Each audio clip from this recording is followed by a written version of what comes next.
Well, good morning and welcome once again to Elevenses. I'm Kevin Williams of Survival Skills Rider Training, and this is my twice weekly show where I deliver you some topical news, some possibly controversial views, and often some better biking tips as well. Got a fairly packed show again for you today. Sue's looked in and said, "Good morning. Hi, Sue. Nice to see you." Lovely sunny day out there today in London. A little bit warmer than it has been, I think, as well. And we've even got a camellia flowering in the garden. How about that? So spring can't be too far away. What have we got for you today? Well, Chesterfield Police have seized an unlicensed e-bike. FEMA have flagged up the lack of planning for e-bike charging across the EU. And I seem to have frozen again. Let's hope that unfreezes.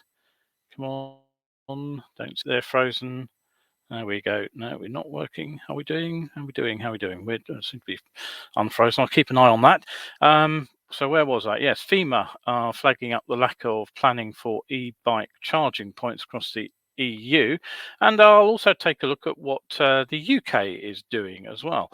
We'll have a quick look at a health and well-being project for veterans conserving vintage motorcycles. Touratech have released a new range of shocks.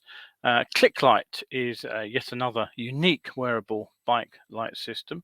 I hope you appreciate the irony there.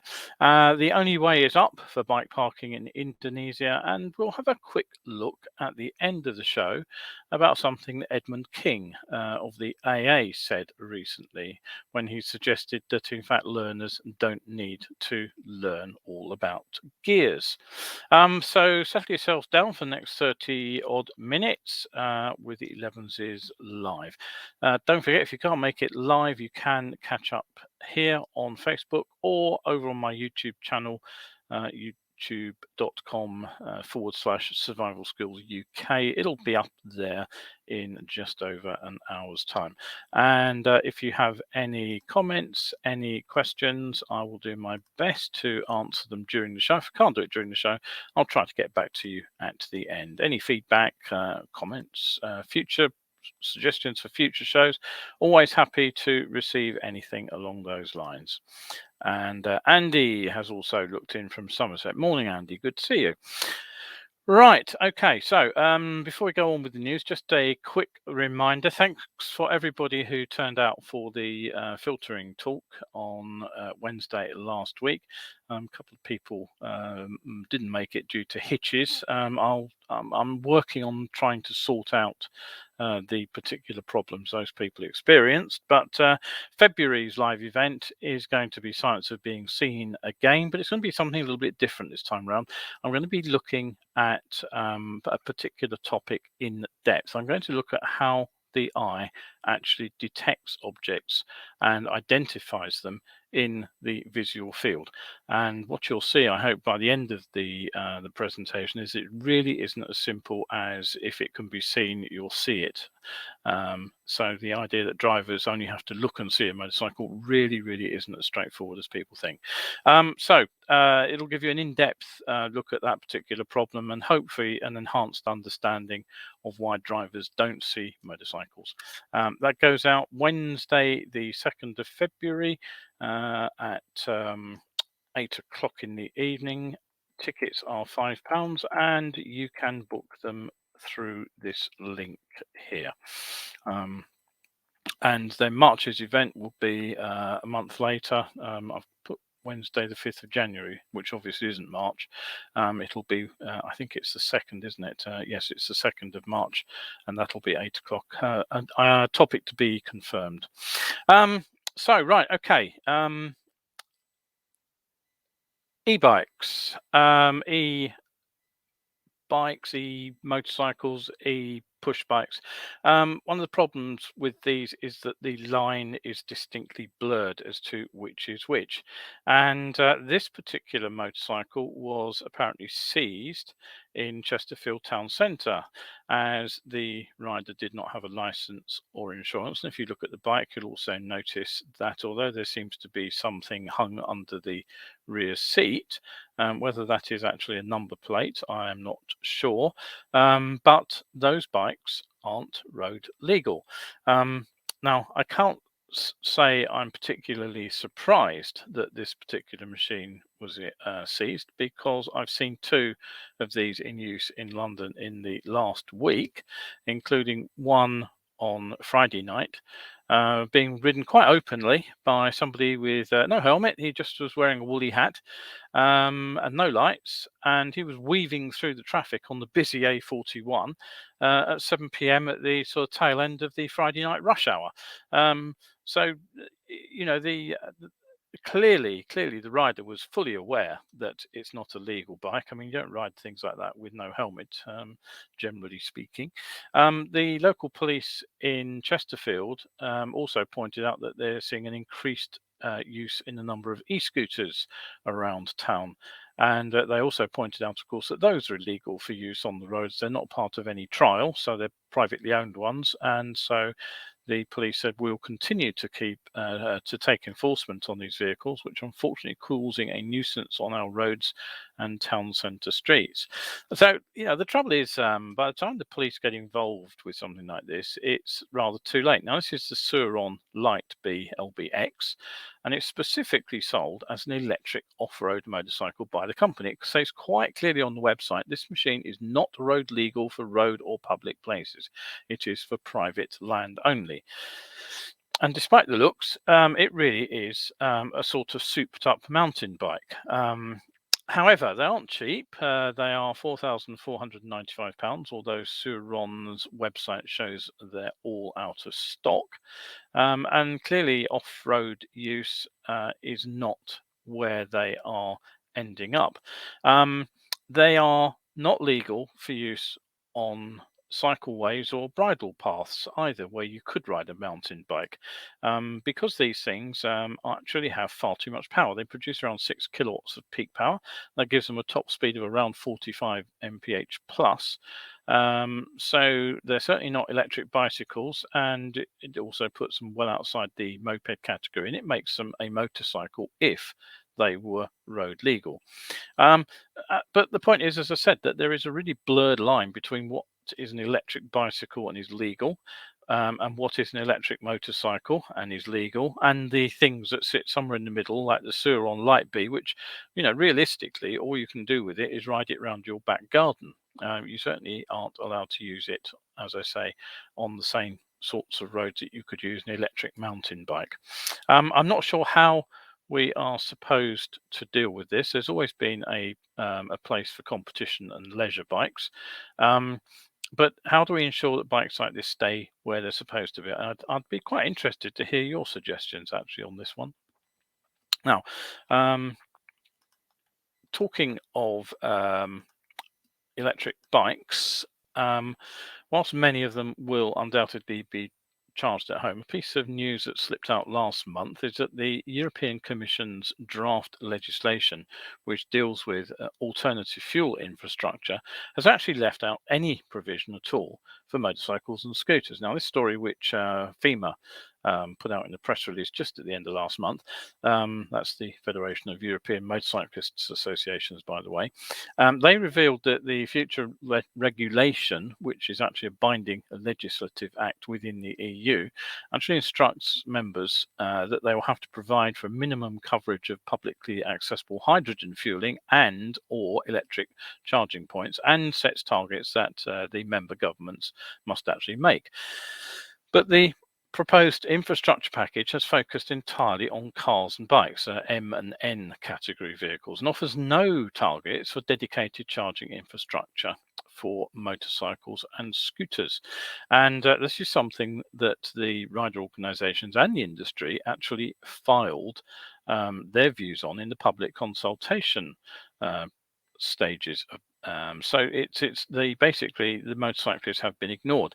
Now, FEMA have reiterated that the need is not just for places to plug bikes in, but for infrastructure which is capable of handling the swappable battery technology, which we know is coming, and that are specifically dedicated to L category, that is two-wheelers, powered two-wheelers, vehicles, because they also need to be secure points where the vehicles are protected whilst they're charging. It's not simply a case of wheeling your bike up to a car charging point and parking next to it. You do actually need something hopefully to lock your bike to. Now, of course, we'll happily point out that we're no longer part of the EU. So what are the UK government's plans to create a similar infrastructure? Well, once again, I could find absolutely no reference to motorcycles when I did a little bit of digging.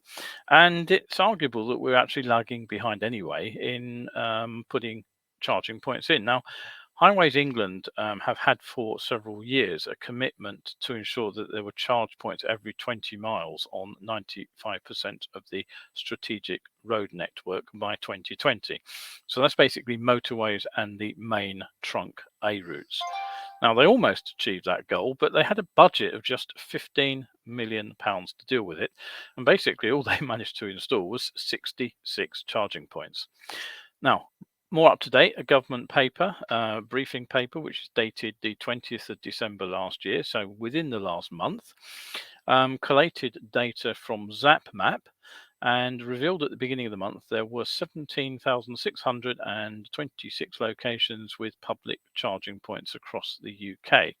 There were actually 27,967 charging devices at those locations and roughly twice that number of actual connections to those devices. So in other words, one electric charging point would have two outlets, so you could charge two vehicles at the same time. But of those, only 11,457 were rapid charging points, so very much less than half. Now, as of the October,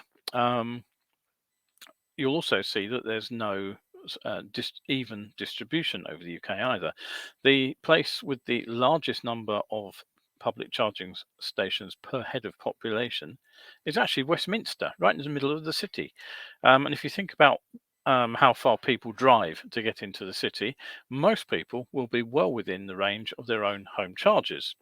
The least well served place was Castle Point in Essex, although the report actually pointed out there's not a single public charger on the Isles of Scilly. But this briefing document, which is entitled Electric Vehicles and Infrastructure, seems to think the UK is actually doing well, reporting happily that there are currently more charging points than petrol stations.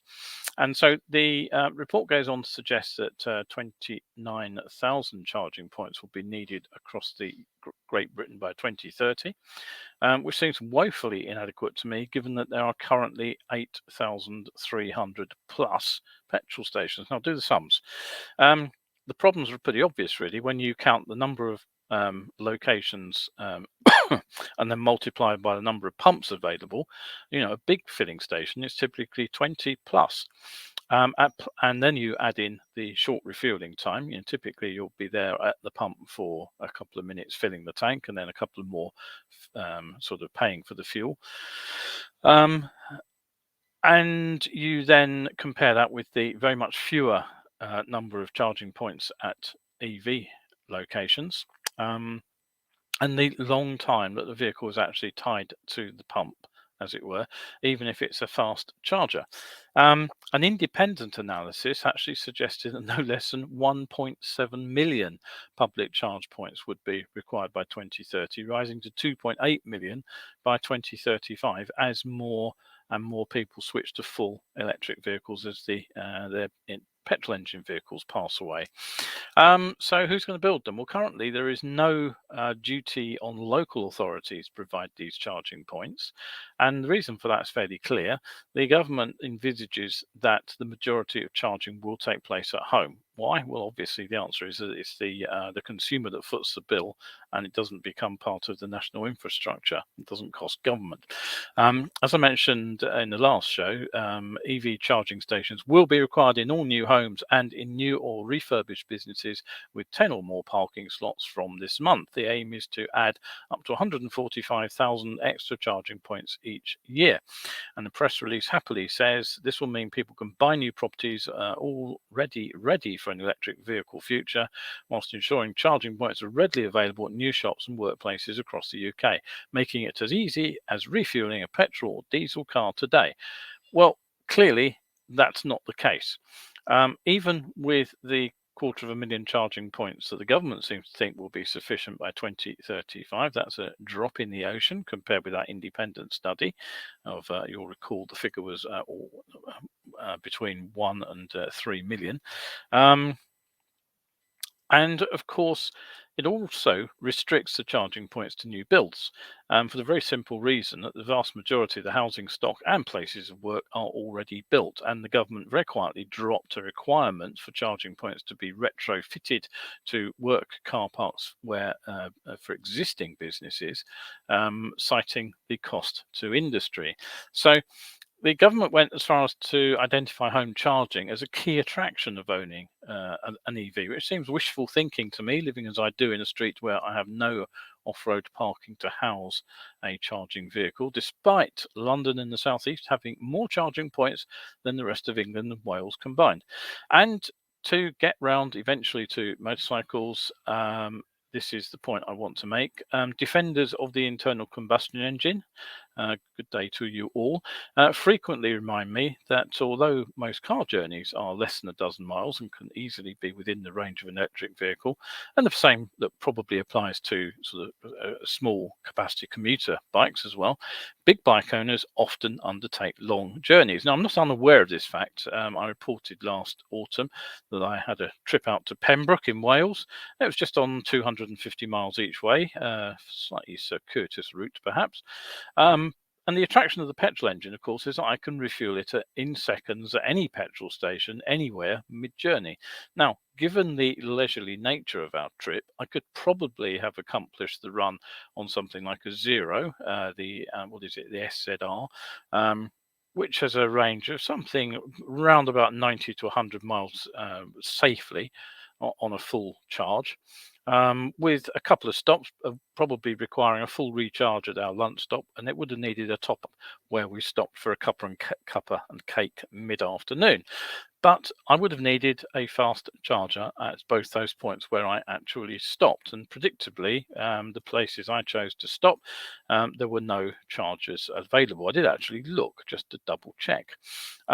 So the alternative would have been to have done what the guy who rode the Zero round the UK recently did, which was basically to fit the route to the chargers and then hope they were available when he got there. But, frankly, do I want to sit on a pavement at a public charging point in a residential street waiting to fill up? No, I don't. But of course, fuel I can fill up anywhere. And that's the issue right now for electric touring bikes. The battery technology as it currently stands really doesn't permit the combination of performance, long range, and reasonable weight that we need. And if we haven't got charging points at regular intervals and plenty of them to ensure that there are at least one or two empty in every location, then we're going to have real problems with motorcycle touring on electric bikes. Now, there are regular reports of high capacity battery technology to be fitted to bikes in development. The Damon I mentioned a couple of shows ago, plus the much publicised Triumph electric bike project. The all claim not just eye-watering performance, but long range as well. But right now, the batteries that are needed to deliver that kind of energy density of vaporware, if they exist at all outside the imagination of the marketing department, they're still sitting in development in a lab somewhere. So I think FEMA are right to flag up the need for bike-specific infrastructure. Particularly because details of these new rules in the UK, the specifications and the power output of the home installations hasn't yet been released as well. So I really think that there is a big hole at the moment in the government's plans for electric vehicles, and it will impact us on bikes. Right, okay, so don't forget, if you want to come along to Elevenses, 11 o'clock, YouTube channel there, it's Survival Skills UK. Don't forget that all important UK on the end, or you will find somebody sharpening Boy Scouts. The show is also obviously available here on Facebook. Now, couple of comments. Nick has said hello. Good morning, Nick. Andy has said the vast majority of journeys are sub 20 miles. So, like me, we'd almost never use public charging. Yes, I think I just mentioned that, didn't I? That was the whole point I made. If you're using the bike to get to work, then yes, you'll be able to do it on home charging. I'm in a slightly unique position because I'm a motorcycle instructor, so I have to get to and from my course and then do enough miles to run the course. I could probably just about squeak in on most of my training points with the zero, with the additional charge tank dropped in, but certainly I wouldn't be able to run courses at the more distant locations. Oxford, for example, I would definitely need to charge up somewhere on the way. So yes, you can use bikes for short range, but it certainly would have been a bit of a challenge on my 250-mile ride to Wales and back. Right, okay, so electric motorcycles. I forgot to cancel the picture there, didn't I? Where's my picture gone? I've lost it. Come back, photograph, there it is. Right, so another photo. No, that's the one we wanted. I've got those out of order. Right, so what you're looking at there is you're looking at a number of Armed Forces veterans: David Brooks, Tim Seeley, Wayne Thompson, and Steve Lees, and they've all been volunteering for a day a week at a museum collection, conserving, cleaning, and researching their motorcycle collection. And what they've done is they've actually restored the motorcycle you see in front of them. It's a 2014 Cyclone, and it's all to put the bike on display at Think Tank at the Birmingham Science Museum. Andrea Bonnell, who's the Senior Engagement Officer for Birmingham Museum, said, "Our Volunteering for Veterans program was set up as a conservation and well-being opportunity for members of the local armed forces community. By using real objects from the city's collections, the veterans have benefited from training in conservation research and creative therapies, which have all helped build confidence and motivation. In turn, they have supported Birmingham Museums and the work we do in looking after the city's collections." Ex-serviceman Tim Seeley said, "If it wasn't for Birmingham Museums getting their volunteering for veterans programs up and running, a lot of veterans wouldn't be able to socialise or get back into some sort of activity and out of a rut. A lot of veterans suffer from PTSD, anxiety, and depression, so getting them involved in a project like this is just amazing." Birmingham Museums actually has a very busy volunteer program. They have around 1,000 volunteers, giving 26,000 hours of the time each year, and they work with various partners as well. And they deliver a number of these health and well-being programs. And you can actually see this particular motorcycle if you're interested, Wednesdays to Sundays at the Birmingham Science Museum. And where's the link gone? Come on, link.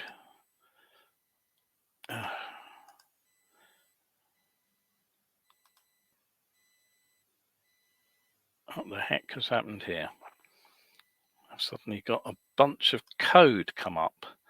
I don't know quite what's going on there. Let's try. That's not supposed to happen, I'm sure. Am I still with you? I can't. Yeah, that's very odd. I've got a load of code come up. Anyway.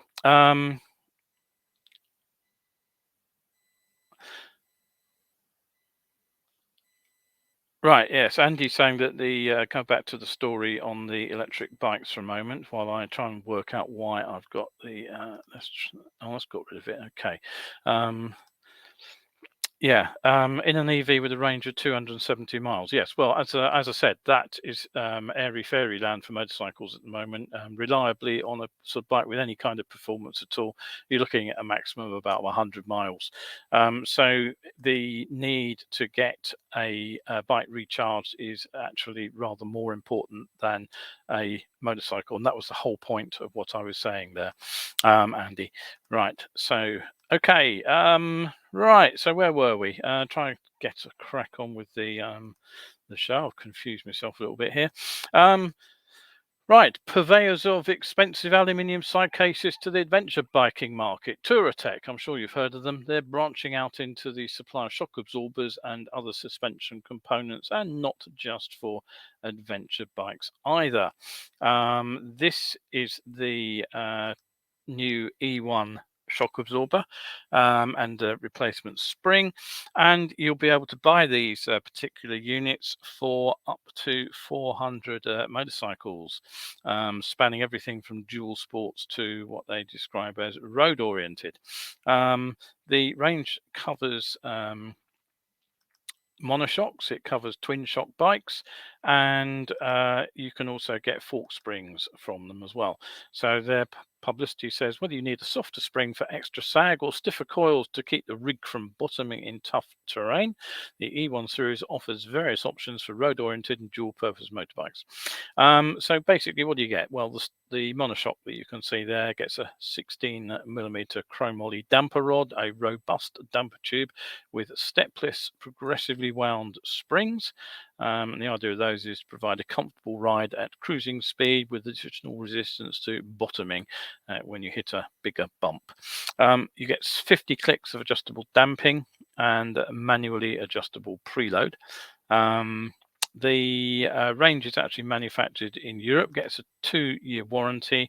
Sadly, they aren't at the budget end of the market, not really surprising given their origin. The E1 shock for something like the NC 750 or the Versys 650 will set you back £470. Now, a couple of shows ago, I featured a light on the helmet. Now I've lost the picture of this. I thought I had all these nicely arranged in order. Okay, no picture for this story. I don't know whether that's gone. It was launched on Kickstarter as an innovative project, but a very quick search turned up a whole bunch of similar products, one you can already buy in the shops here in the UK. So another wearable lighting system, ClickLight, is said to be an ingenious 2-in-1 system that helps cyclists and motorcyclists stay visible on the road by displaying light signals with a guaranteed visibility over a distance at least 400 meters, similar to those in a car. Once again, it's said to be a first of its kind, although because it's worn on the body as a harness, although once again it didn't take long to turn up a back lighting backpack system, which dates from as long ago as 2013. And if you just want illuminated clothing, Spada have a system of LEDs for their jackets too. Anyway, the ClickLight gets you a light module, a harness which is size adjustable, on which to fit it and wear it. You get a remote control with multifunction buttons, and you get a handlebar mounting bracket, a USB-C charging cable, and all necessary connectors to connect it to the light system of a motorcycle. If you're riding a bicycle, you can simply show the lights manually. But on a motorcycle, you get stop lights, position light, warning lights, right and left turn signals, and fog lights. And just in case you wear it the wrong way up, it auto reverses. So there's clever. The bad news is that you actually need a harness, an electrical harness, to connect it to the module on the bike. So you are physically wired to your bike. And rather intriguingly, the article makes much of an improved conspicuity from the side. I'm not sure how you'll see a light on the back from the side. Anyway, €129 for the combined bicycle motorcycle kit, if that's what you're interested in. Now, I do have the next picture, which I will get up on screen. And this is the fresh way to park your bike in Thailand, Indonesia, sorry.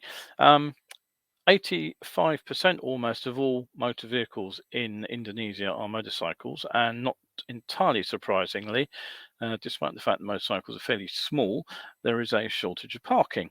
And in central business districts, motorcyclists do actually just leave their bikes parked on the road or on pavements, even though apparently both those practices are illegal.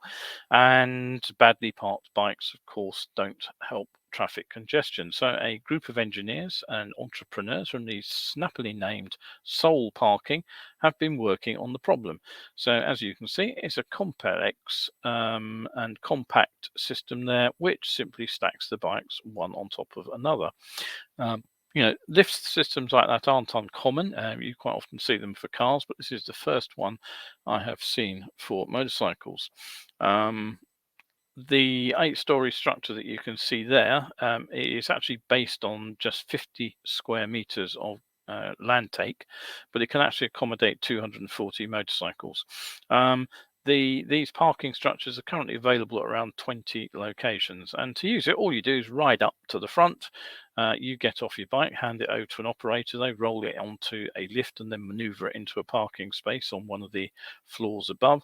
And using the app, when you want to come and collect it, you let them know you're on your way, and they'll bring it down to ground level and you are ready to ride off. And there are spaces for one-off stops or for regular parking. Right, okay, now anything else to remind you about? Well, don't forget, if you do enjoy the show, head over to my coffee page, and you can support me over there. If you buy a coffee for £3, you also access over 800 at the moment better biking articles for a month. I think it'll take you rather more than a month to read that lot, but do head over there, do have a look. There is plenty of free content anyway, and if you feel that you can, a coffee would be much appreciated.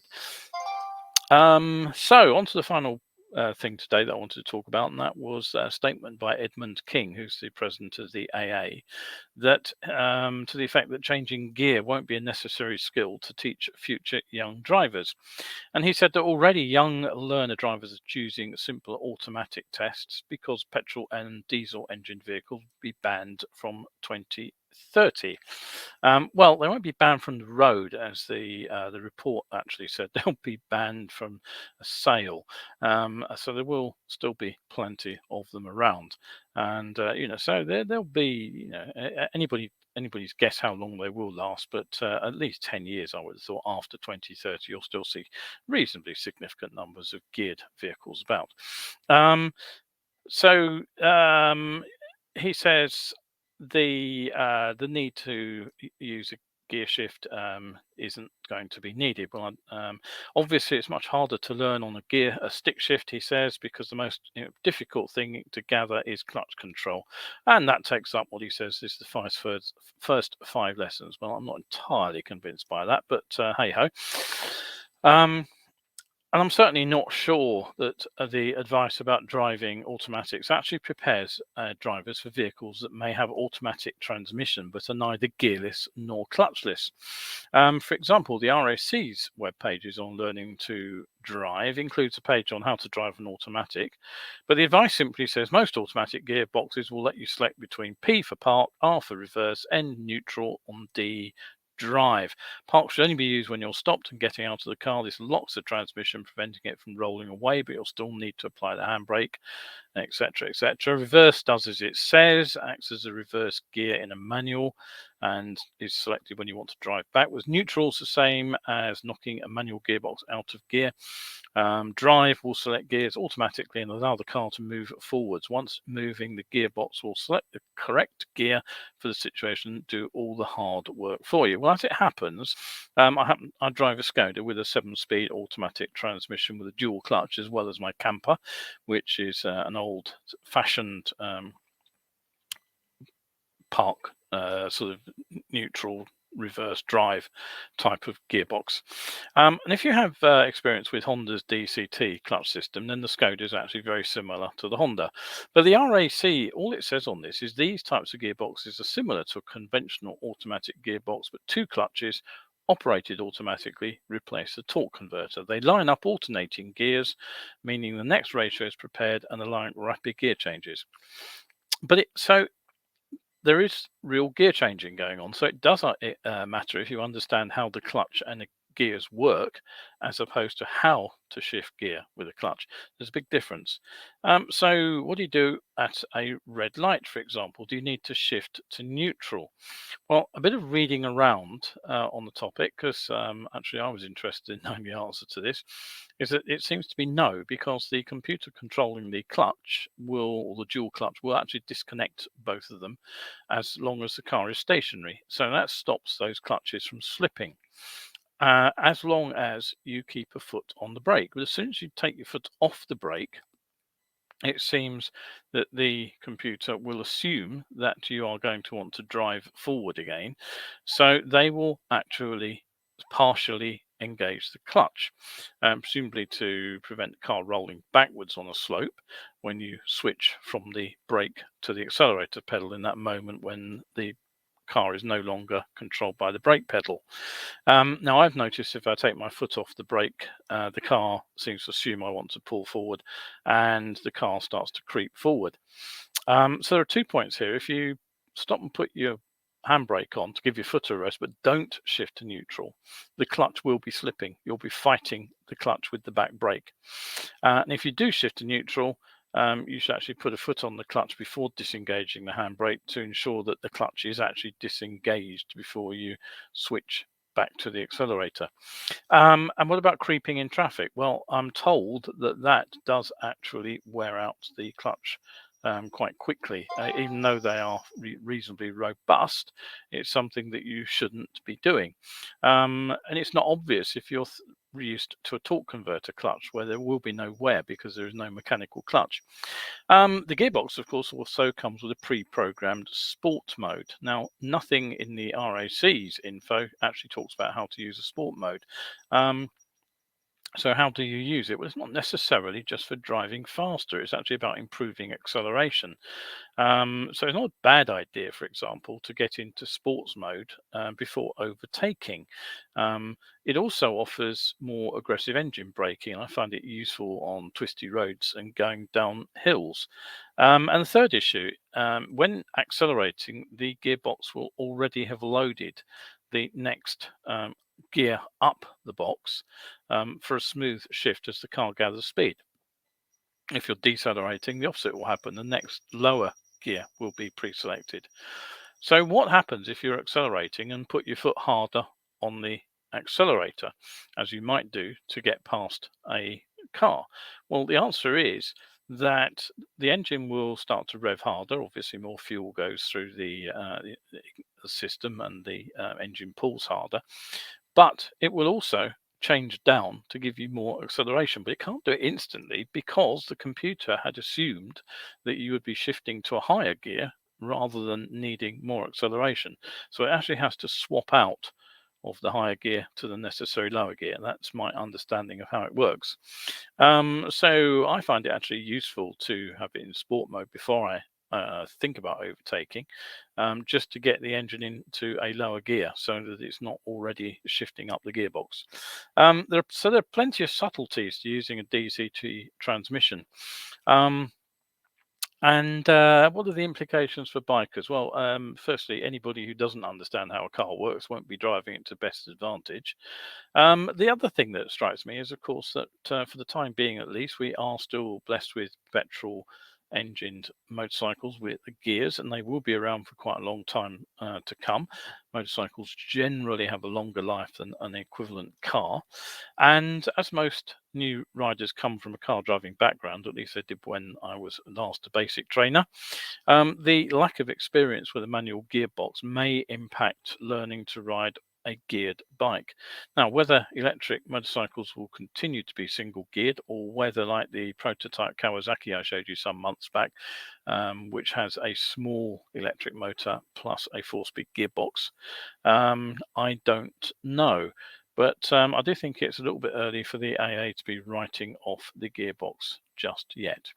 Right, now, okay, I will just wind down the show with a reminder that as spring is approaching, we do have the winter vouchers still available, and you can get hold of these if you head over to this particular page, which will take you to my coffee shop.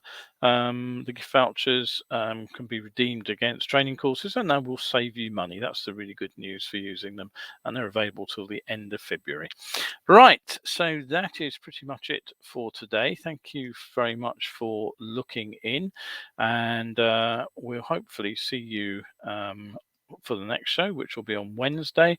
And if you're out and about riding, do take it easy out there today. It does look like a nice day to be out on the bike. So thank you very much indeed, and we'll stay shiny shied up.